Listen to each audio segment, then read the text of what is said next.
Hello दोस्तों, राधे राधे। ओम नमः शिवाय।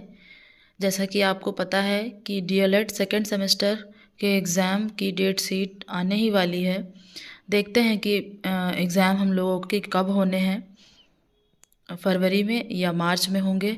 जैसा भी होगा, लेकिन अपनी तैयारी को हमें पूरी करके रखनी है क्योंकि एग्ज़ाम सीट कभी भी आ सकती है और पेपर हो सकते हैं, इसलिए हमें अपनी तैयारी पूरी अच्छे से करके रखनी है। तो आज मैं सामाजिक अध्ययन में 2016 और 2017 के अति लघु उत्तरीय प्रश्न को पढ़ाऊंगी। ठीक है, तो पहला समय ना गंवाते हुए स्टार्ट करते हैं। कुछ मैंने क्लासेस पहले भी ली हैं, अगर आपको उसको पढ़ना है तो मेरे चैनल पे जाके सब्सक्राइब कर लीजिए और उस क्लास को देख लीजिए। अगर आपको मेरा पढ़ाया हुआ अच्छा लग रहा और समझ में आ रहा हो तो मेरे चैनल को प्लीज़ सब्सक्राइब कर लीजिए और इस वीडियो को अपने दोस्तों के साथ शेयर कर दीजिएगा और लाइक कर दीजिएगा। ठीक है, चलिए पहला क्वेश्चन देखते हैं कि कोंकाण का सूर्य मंदिर किस प्रांत में स्थित है, इसका निर्माण किसने कराया था। 2016 में प्रश्न आया है ये। कोणार्क के सूर्य मंदिर का निर्माण गंग वंश के राजा नरसिंह देव प्रथम ने करवाया था। कोणार्क के सूर्य मंदिर कोणार्क उड़ीसा में पुरी से लगभग 30 किलोमीटर दूर समुद्र तट पर स्थित है। ठीक है, किसने कराया था? गंग वंश के राजा नरसिंह देव प्रथम ने। आप इतना भी लिख सकते हैं क्योंकि क्वेश्चन में पूछा गया है किस प्रांत में स्थित है और किसने कराया, तो नरसिंह देव प्रथम ने कराया। और ये कहाँ स्थित है? उड़ीसा में, पुरी में। ठीक है, दूसरा क्वेश्चन है, चोलों के शासनकाल में जनपद तथा गांव को क्या कहा जाता था। जो चोल थे जब शासन करते थे उस समय जनपद और गांव को क्या कहा जाता था? तो चोलों के शासन में जनपद को नाडु तथा गांव को कुर्रम कहते थे। ठीक है, बस इतना ही लिखने की आवश्यकता है, ज़्यादा लिखने की ज़रूरत नहीं है इसमें, क्योंकि क्वेश्चन भी 1 नंबर का है और हमारे पास समय भी कम रहता है। ठीक है, इसलिए हमें एक लाइन में ही जितना पूछा जाए उतना ही आंसर लिखने की ज़रूरत है। अगला क्वेश्चन है, इब्राहिम लोदी और बाबर का युद्ध कब और कहाँ हुआ। तो इब्राहिम लोदी का युद्ध जो था वो 1526 ईस्वी में पानीपत के मैदान में हुआ था, जिसमें इब्राहिम लोदी जो था वो पराजय हो गया था और बाबर जो था वो जीत गए थे और इब्राहिम लोदी मारा गया था, जिससे बाबर ने लोधी वंश का अंत करके भारत में मुगल वंश की स्थापना की।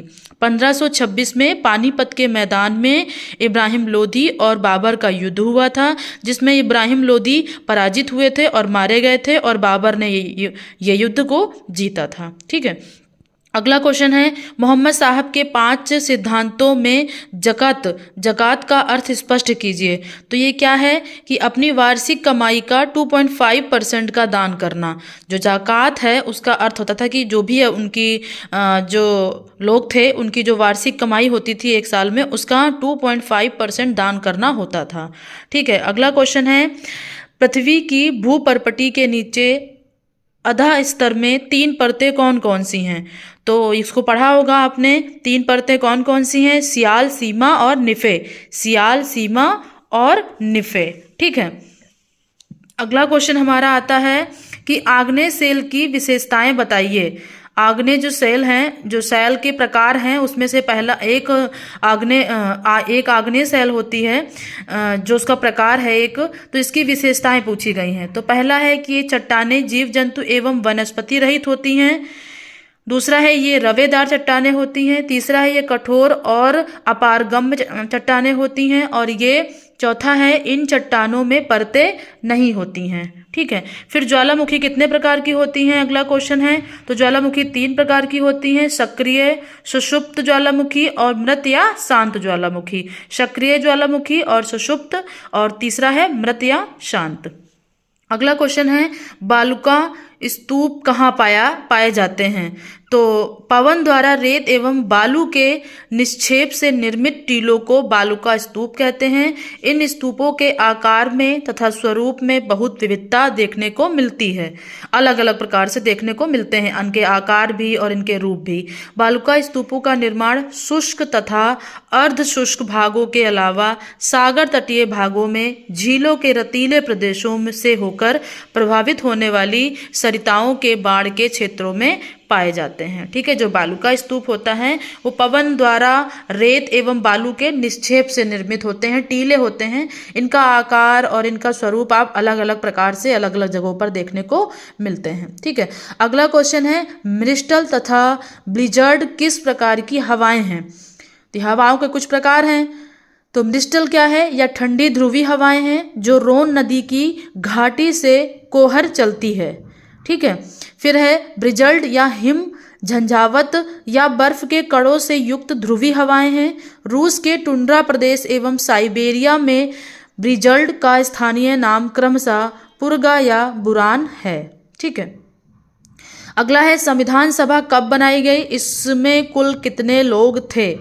ये क्वेश्चन थोड़ा बड़ा है अति लघु के हिसाब से, लेकिन आप इतना ही बता सकते हैं कि ये सभा कब बनाई गई और इसमें कितने लोग थे। इसमें कुछ थोड़ा ज़्यादा बड़ा लिखा है, इसलिए आप अगर ये क्वेश्चन हमारा लघु उत्तरीय में आता है तो आप इतना लिख सकते हैं।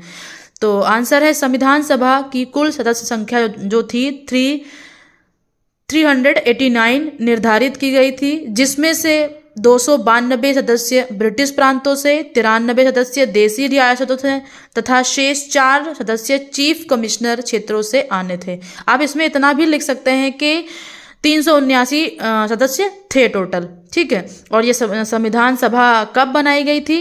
तो इसको लिख सकते हैं आप कि प्रत्येक संप्रभु राष्ट्र का अपना एक संविधान होता है। भारत का भी अपना अलग संविधान है जिसे संविधान निर्मात्री सभा ने तैयार किया था। कैबिनेट मिशन योजना के अनुसार जुलाई 1946 में संविधान सभा के 296 स्थानों के लिए चुनाव हुए। संविधान सभा का प्रथम अधिवेशन 9 दिसंबर 1946 को प्रारंभ हुआ था तथा डॉक्टर सच्चिदानंद सिन्हा को सर्वसम्मति से सभा का अस्थायी सदस्य चुना गया। 11 दिसंबर 1946 को कांग्रेस के वरिष्ठ नेता डॉक्टर राजेंद्र प्रसाद को संविधान सभा का स्थायी सदस्य निर्वाचित किया गया था। संविधान का उद्देश्य प्रस्ताव पंडित जवाहरलाल नेहरू द्वारा 13 दिसंबर 1946 को प्रस्तुत किया गया।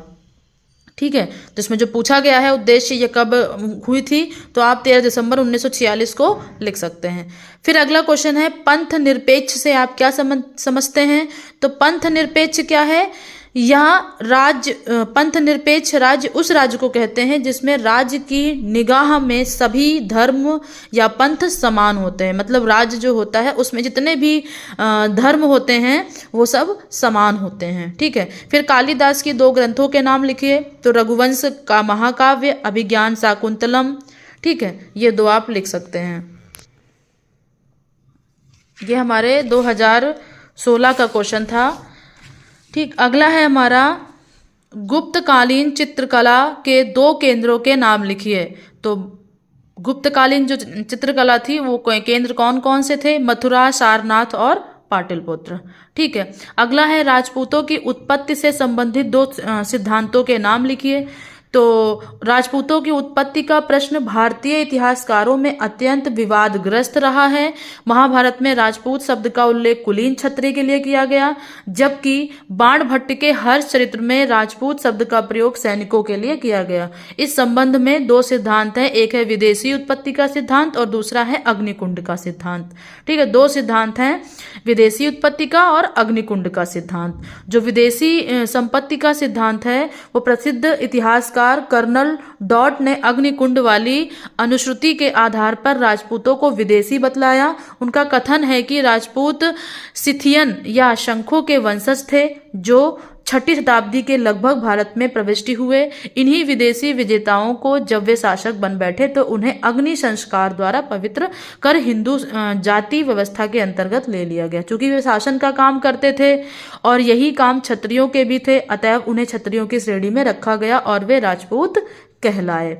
इसमें क्या था? विदेशी थे, उन्हें अपने धर्म में शामिल किया गया, संस्कार कराया गया और फिर वो क्षत्रिय कहलाए।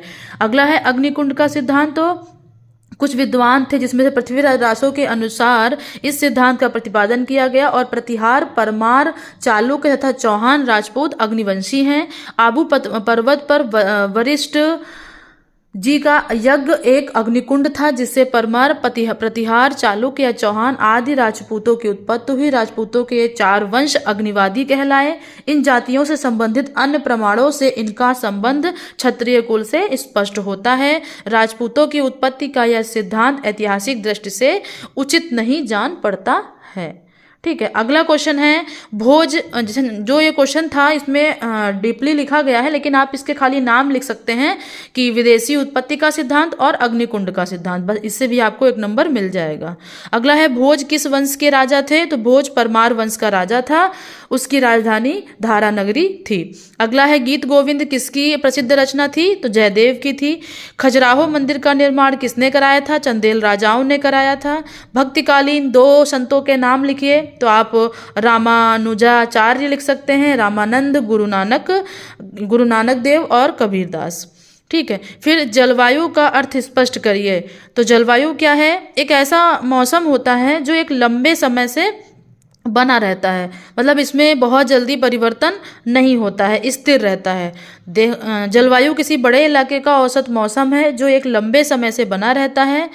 सरल शब्दों में कहें, किसी इलाके में किसी एक तरह का औसत मौसम अगर लंबे समय से बना रहता है तो उसे उस इलाके की जलवायु कहते हैं। मौसम जहां कुछ दिनों या घंटों में बदल सकता है, वही जलवायु बदलने में सैकड़ों हजारों साल समय लगता है। जलवायु क्या है? किसी इलाके में एक ही प्रकार का मौसम स्थिर रहे उसे हम जलवायु कहते हैं। और मौसम क्या है? जो परिवर्तन होता रहता है समय समय पर। ठीक है, अगला है हमारा क्वेश्चन कि भारतीय संविधान में कुल कितने अनुच्छेद हैं? तो भारतीय संविधान में 395 अनुच्छेद हैं। फिर अगला है कि स्वतंत्रता के अधिकार के अंतर्गत आने वाली 2 स्वतंत्रताओं का उल्लेख कीजिए। तो इसमें आप काफ़ी सारे लिख सकते हैं। स्वतंत्रता का क्या मतलब है कि हम स्वतंत्र अपना जीवन राष्ट्र में, समाज में रहकर जी सकते हैं, इसके लिए हमें कोई बाध्य नहीं कर सकता है। हम किसी भी धर्म या किसी भी चीज़ को अपना सकते हैं, ये सारी चीज़ें होती हैं। तो प्रत्येक नागरिक अपनी सामर्थ्य और योग्यता के अनुसार अपना विकास कर सके, इसके लिए स्वतंत्रता का अधिकार को संविधान में सम्मिलित किया गया। मतलब वो अपनी सामर्थ्य और योग्यता के अनुसार अपना विकास कर सकता है, उसके लिए उसे कोई बाध्य नहीं कर सकता है। ठीक, ये अनुच्छेद 19 में कहा गया है। बहुत बड़ा है तो इसकी इतनी ज़रूरत नहीं है, बस आप इसका मतलब समझ लीजिए। क्या होता है कि स्वतंत्र है वो अपनी सारी चीज़ों को करने के लिए, किसी भी भाषा का प्रयोग करने के लिए, कहीं भी जाने के लिए, कहीं भी कुछ भी, मतलब जो उसके अनुसार योग्यता है, वो उसमें सामर्थ्य है तो वो कर सकता है। ठीक है, अगला है भूस्खलन से क्या तात्पर्य है? तो भूपृष्ठ पर सैलों के अपक्षय से प्राप्त पदार्थ गुरुत्वाकर्षण शक्ति के कारण ढाल की दिशा में खिसकना आरंभ कर देते हैं। तीव्र एवं खड़े ढालों पर अपक्षयित पदार्थों के आकस्मिक रूप से खिसकने को भूस्खलन कहते हैं। मतलब जो पदार्थ जो भूपृष्ठ पर सैलें होती हैं वो गुरुत्वाकर्षण के कारण ढाल की दिशा में खिसकना आरंभ कर देते हैं, लेकिन जब वो खिसक कर गिर जाते हैं पदार्थ तो उसे भूस्खलन कहते हैं। ठीक है, फिर भारतीय सेना का सर्वोच्च सेनापति कौन होता है? तो अपने भारत का राष्ट्रपति। फिर जब सूर्य तथा चंद्रमा के बीच पृथ्वी आती है तो कौन सा ग्रहण होता है? आप इसमें खाली बस इतना लिख सकते हैं कि जब सूर्य तथा चंद्रमा के बीच पृथ्वी आती है तब कौन सा ग्रहण होता है? तो चंद्र ग्रहण होता है। ठीक है भाई, इतना भी लिख सकते हैं तो बहुत है। और ये कब होता है? पूर्णिमा के दिन पड़ता है। ठीक है, इतना बता सकते हैं आप, बहुत है। ठीक है, तो ये हमारा 2016 के जितने क्वेश्चन थे अति लघु उत्तरीय वो मैंने आपको करा दिए हैं। बहुत बड़ा बड़ा लिखने की ज़रूरत नहीं होती इसमें, क्योंकि पहले तो समय कम होता है हमारे पास और क्वेश्चन ज़्यादा होते हैं। पेपर ये बड़ा आता है, हमारे पास 2 ही घंटे होते हैं, तो हमें सारे को अच्छे से लिखना होता है। इसलिए आप इसमें ज़्यादा लिखने की ज़रूरत नहीं है, जितना पूछा जाए उतना ही लिखिए, उससे आपको नंबर मिल जाएंगे। बस जो पूछा जाए उतना वही लिखिए, उसमें ज़्यादा लिखने की ज़रूरत नहीं है। तो अगर आपको मेरा ये पढ़ाया हुआ समझ में आया हो, आपको अच्छा लगा हो, तो आप मेरे चैनल को सब्सक्राइब जरूर कर लीजिएगा और इस वीडियो को अपने दोस्तों में शेयर कर दीजिएगा और एक लाइक तो कर ही दीजिएगा। धन्यवाद।